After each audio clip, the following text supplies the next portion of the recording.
الحمد لله على صلته ثم سلام الله مع صلاته على النبي جاء بالتوحيد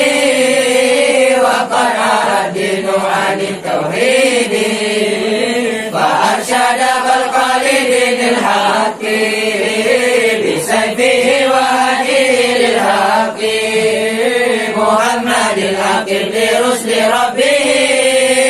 وآله وصحبه وحزبه وبعد فالعلم بأصل الدين مهتم يحتاج لتبيين لكن من التأويل كالتهما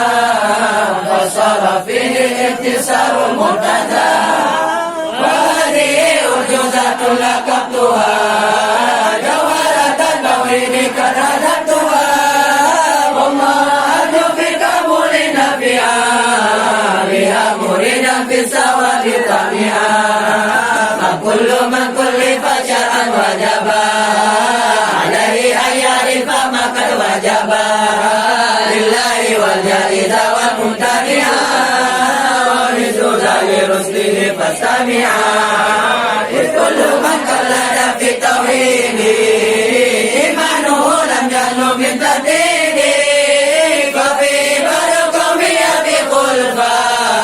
وبرهم رقق في الكشفا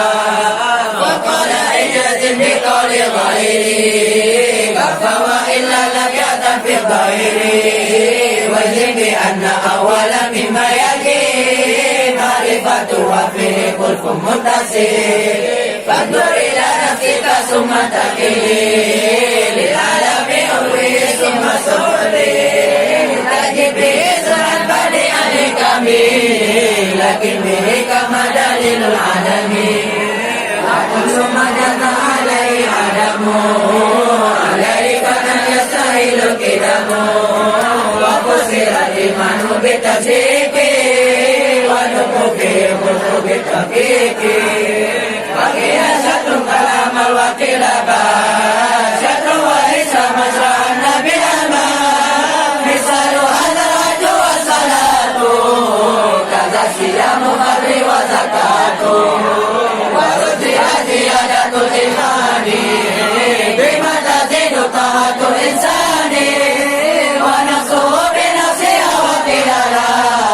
وقيل له فقد قد نقلا فواجب له وجود والقدام كذا البقاء لا يشام بالعدم وأنه لما ينال العدم مخالف القرآن هذا القدم